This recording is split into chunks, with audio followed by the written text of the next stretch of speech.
Hola amigos de la tertulia de Estocolmo, el magazine radial en español que hacemos desde Estocolmo al mundo por FM 91.6 MHz, Radio Buchirca, y hoy para Leandro Gasco desde Miami, con el saludo especial para Carlos Manuel Estefanía y los oyentes. Es un gusto estar con Jorge Luis Sánchez Gras, popular periodista, escritor. Vamos a recorrer un poco de su camino transitado, de la actualidad y de la vida también. Buenas tardes, qué gusto grande tenerte, Jorge Luis. El gusto es mío, ya era hora de poder estar en esta frecuencia y poder conversar con tu gente. Un gustazo. Bueno, honor para mí. Contanos, tú eres de Holguín, Cuba. ¿Cómo se produce tu contacto con la literatura, con los medios, tu formación, la familia? ¿Cómo comienza todo? En Cuba, por supuesto. Bueno, Holguín es un lugar muy cultural. Nunca Sí. se ha resignado con estar distanciado geográficamente de la capital cubana. Holguín nunca se ha pensado como provincia, nunca se pensó como aldea, nunca se pensó como pueblo. Holguín siempre se pensó como una capital cultural. De hecho, en su momento hubo una recopilación de poetas de Holguín, cuando nunca jamás había grabado un disco de larga duración de poesía, jamás se había hecho en Cuba. Se hizo en Holguín una antología poética cuyo nombre fue Provincia del Universo, o sea, no somos provincia de ningún país. Es un lugar que se resiste mucho, es el lugar por el que comenzó toda la historia de Cuba, porque ubícate que en uno de los extremos de la costa norte de Holguín, un lugar llamado Cayo Bariay, por ese lugar ocurrió el descubrimiento de América, cuando Cristóbal Colón dijo: esta es la tierra más hermosa que ojos humanos hayan visto. La tierra que estaba viendo era Holguín, era Cayo Bariay, era ese extremo en el que cada octubre oportunamente se recuerda ese abrazo entre las dos culturas. Yo nací ahí, yo soy de ahí, he andado bastante trecho por el mundo, no recuerdo un lugar que supere Holguín en cuanto a la vibra, a la espiritualidad, al sentido que tiene la gente de patentar el orgullo de ser holguineros y de refrendarlo en cualquier sitio. Cuando la gente está hablando y va a medir o va a juzgar a alguien de Holguín y está en el propio entorno de ser un cubano, la gente nos lleva un poco más recio, porque nosotros somos un tanto más creídos, quizás un poco más orgullosos, y así se ha ido desarrollando durante todo este tiempo lo que es Holguín. Hay una tenencia de gobierno del año 1752, hay un acto de 1545. Primero fuimos un terreno cedido a un señor de apellido García Holguín, lo que le dio el nombre a toda aquella región, y lo que ha hecho es ir creciendo, ir creciendo, ir creciendo con un orgullo extraordinario, intentando tener de todo, tener un amplio movimiento poético, tener una calidad extraordinaria en las transmisiones propias de radio y televisión. Holguín es, a pesar de estar a mucha distancia en el extremo, prácticamente en el extremo oriental de la isla, a mucha distancia de La Habana, es un lugar con teatro propio, con ópera propia, con ballet propio, con compañía de danza moderna propia, con un movimiento literario extraordinario, con un movimiento científico, con un movimiento de universidad, pero siempre fue así. No es que sea únicamente después de la segunda etapa del siglo XX, siempre fue un deseo de autosuperación, de hablar en alto, de no bajar la cabeza, de sentirse cubano desde otra manera. No fue Holguín quien legó a la humanidad el hacer que volá, ni nada de eso con el que nos han estigmatizado los cubanos, con mucha la gente se encuentra con un cubano por el mundo, le dice hacer, porque lo peor es lo que termina exportándose más rápido. No, para nada. Holguín es un lugar que es como un baluarte de resistencia cultural y un lugar del que estoy orgulloso todos los días. Me parece muy rescatable también viendo los posts que pones en las redes sociales, por ejemplo, en Facebook, cuando fuera de los comentarios o promociones que se puedan hacer, o algún destaque de la actualidad, también dejas un lugar destacado para reconocer a personalidades. Por ejemplo, cuando deja este mundo, aunque dejar el mundo en algunos casos es trascenderlo, porque, bueno, ciertas personas generan esto con su quehacer, con su misión, que queden en el tiempo instaladas, ¿no? Por ahí leía: descanse en paz Mayra Pérez Gallego. Holguín queda en deuda contigo por tantos años de amistad, poesía y amor infinito. A nuestra América, benditos sean los versos en los que anunciaste tu partida. Veracidad, elocuencia y credibilidad. La palabra en primer plano. Rigor para enfrentar el mundo que nos rodea. Nada humano es ajeno. Las noticias como son. Más o menos todo eso. Bueno, ahí está. Estoy con un poco de alergia, pero provine. Estamos los dos. Nos vamos a comprar dos voces nuevas. El problema es que no las venden baratas. No, cualquiera tiene voz, lo que hay poca gente que tenga cosas para decir. Eso es lo difícil. Eso es cierto. Por eso ahí aproveché para destacar tu post, y para seguir homenajeando a Holguín también. Hay mucha gente, a mí me interesa mucho, tú sabes que Dios reparte los dones. Dios te va dando, le da un poquito a cada gente. A mí me dieron elocuencia. Afortunadamente, gracias a Dios, lo supe tempranamente. Por eso yo tuve mi propia emisora de radio, la primera, en el patio de mi casa. Ahí mismo nomás. Mi papá es un electricista de toda la vida, automotor. Mi mamá jamás trabajó fuera de las labores de la casa. Y mi papá tenía en su casa un gran pañol lleno de herramientas. En ese pañol estaba lleno de destornilladores. Y tenía un gran tablón sobre el que dar sus golpes y hacer sus arreglos eléctricos. Ese tablón, cuando no había maquinaria eléctrica, era como la base sobre la cual yo clavaba y empoderaba aquellos destornilladores que se convertían imaginariamente en los micrófonos. Me subía en algo para estar un poco más alto y leía textos literarios, hacía improvisaciones, y no sabía que espontáneamente lo que estaba era centrándome la voz, haciendo ejercicios eternos de dicción, desarrollando la expresión oral, haciendo de todo.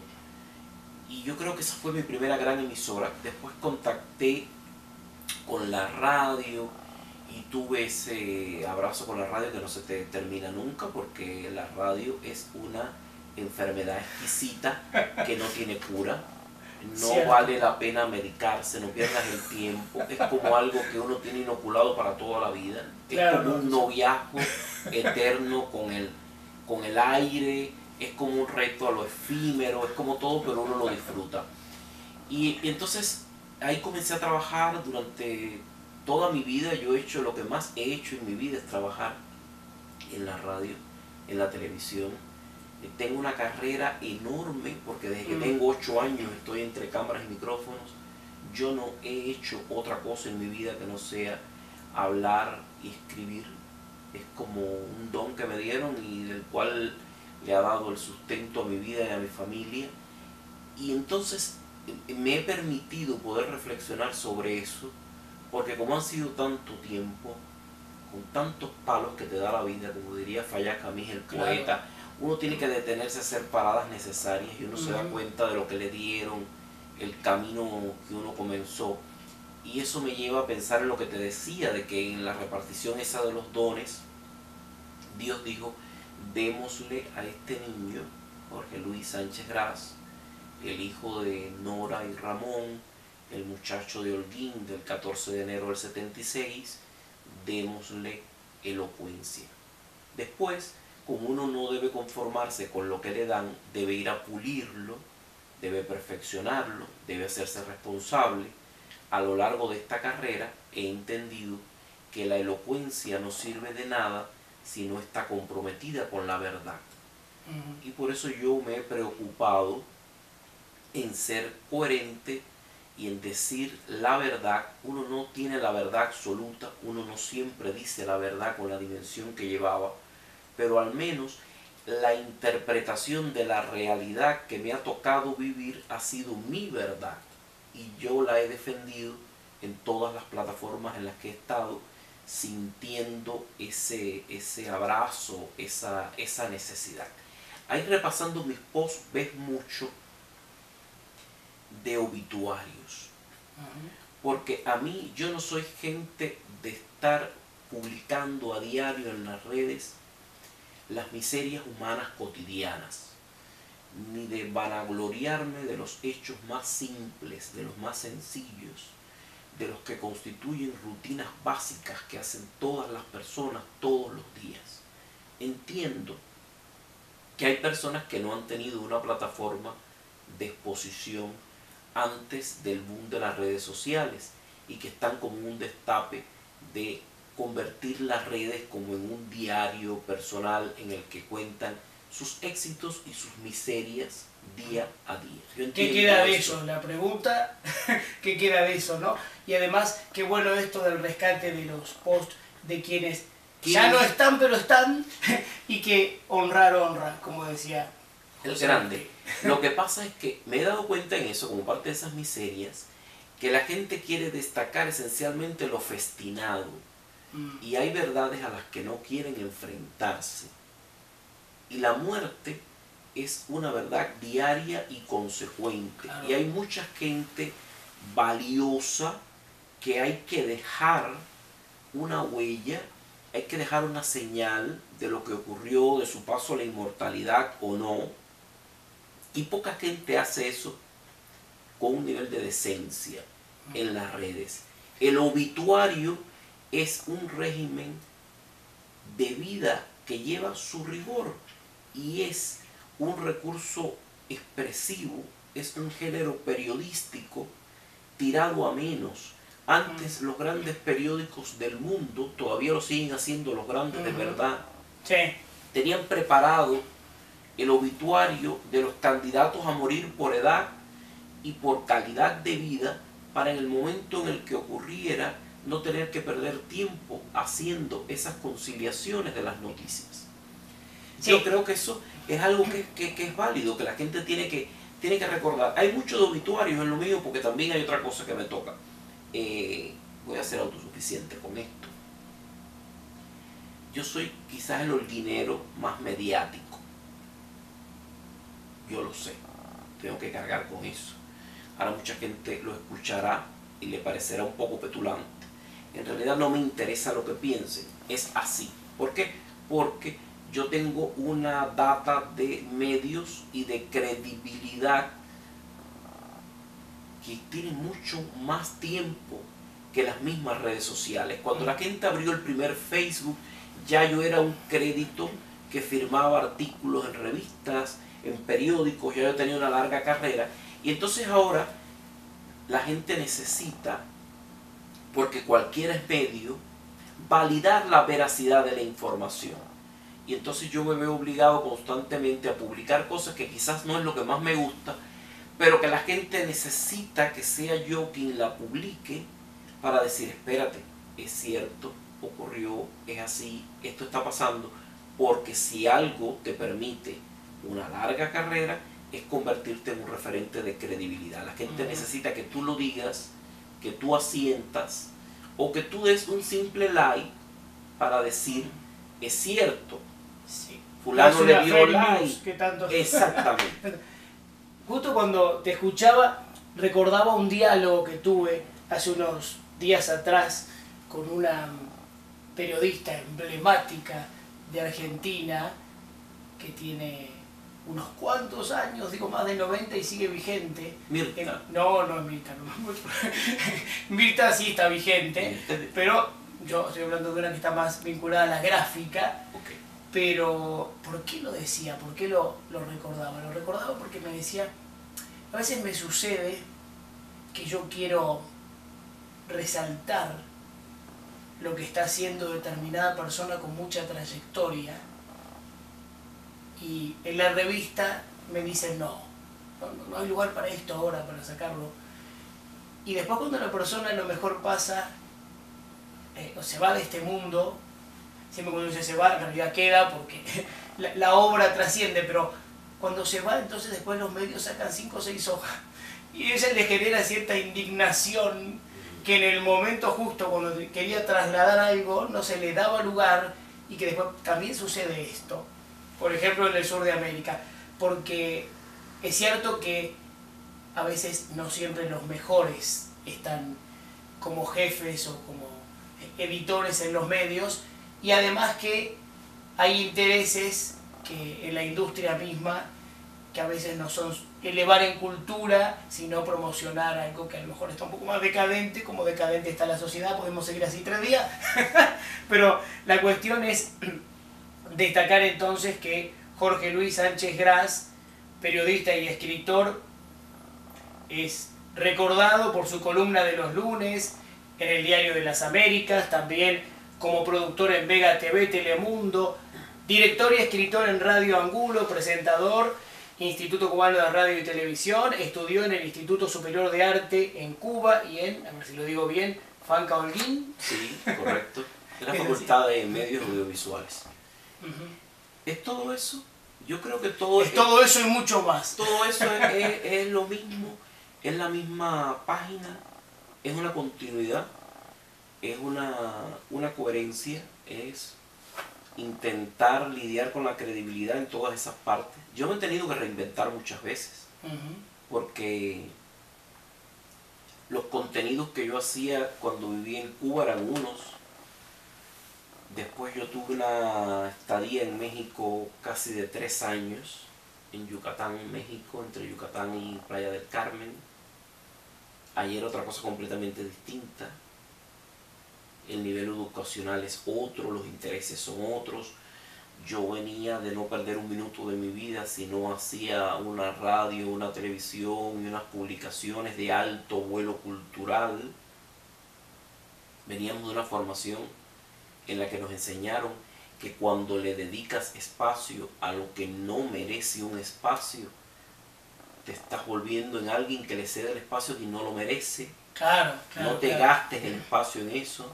Ese espacio lo requiere la elevación de una obra artísticamente fecunda. Pero las crisis van mermando los medidores y los diálogos se van empantanando y las cosas van cambiando. Aquí en Estados Unidos, en Miami, fue completamente distinto. En cada una de esas cadenas que tú mencionas, cuando yo llegué, todo el mundo, siempre que me contrataron, estuvieron muy contentos de tenerme, porque uno no hace hueso viejo aquí en esas cadenas, porque se mueven muchos intereses. Lo mismo te pueden votar porque eres muy bueno, que porque económicamente no es factible, porque hay que reducir, y necesitan 2 que sean medio palo, pero que no ganen lo que gana este. Aquí es muy complejo. Aquí es muy complejo. Uno es pieza de un negocio. Aquí lo que es muy difícil es que te voten si eres mediocre. Los mediocres duran más. Sí, bueno, y cobran menos.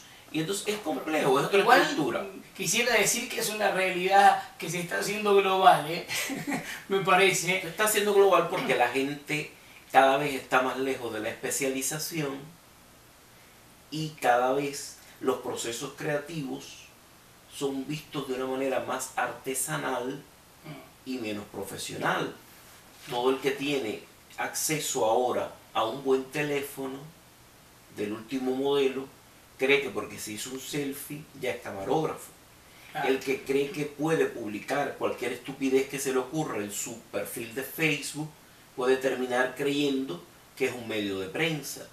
El que tú comiences a encontrarte con gente que no debía tener ningún reconocimiento porque forman parte de un pseudomundo que no aporta nada, que lo que hace es denigrar a la especie humana con actitudes, con actuaciones, con momentos, y que tienen una legión de seguidores, eso hace confundir a quienes están en un sentido contrario. O sea, hay mucha confusión. Pero entonces lo bueno que va a tener toda esta confusión es que hay una cantidad de redes, de medios y de estúpidos que es tan millonaria que el resultado va a ser el hartazgo. La mayoría se va a hartar. Y ahí se de produce no la saber. decantación entonces. Exacto, la gente ya no sabe a quién creerle ni a quién seguir.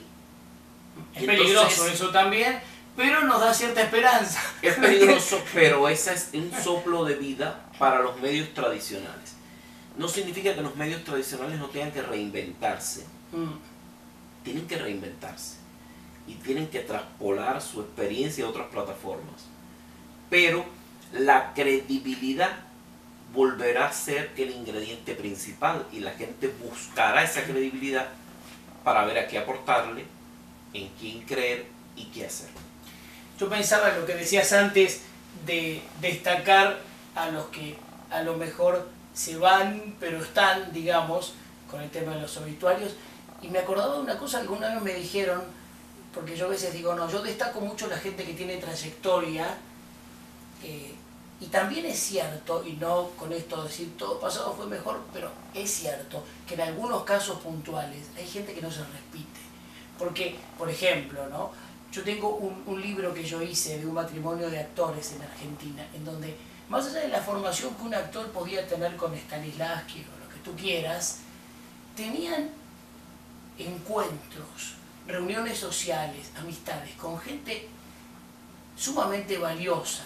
Por ejemplo, no sé, Jorge Luis Borges o Mujica Lainez, lo que se te ocurra. Entonces, esos actores con esa formación, más ese mundo del que se nutrían, todo eso está como perdido en el aire.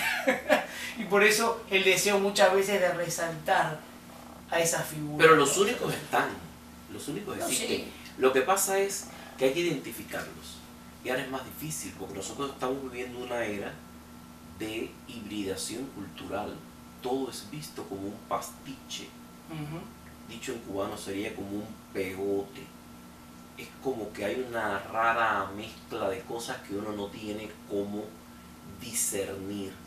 La música, en su expresión de la música popular, ha tenido un largo periodo que lleva ya acumulado de decaimiento en cuanto a la creación por una tendencia malévola llamada fusión, que es la mezcla de muchos géneros, espacios y estilos.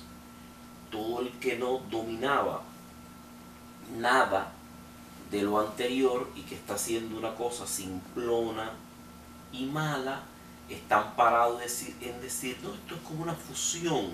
¿Una fusión de qué? Para usted fusionarse en algo, tiene que partir de dominar los ingredientes que está usando. Y esos ingredientes son géneros de la música. No me hable de eso.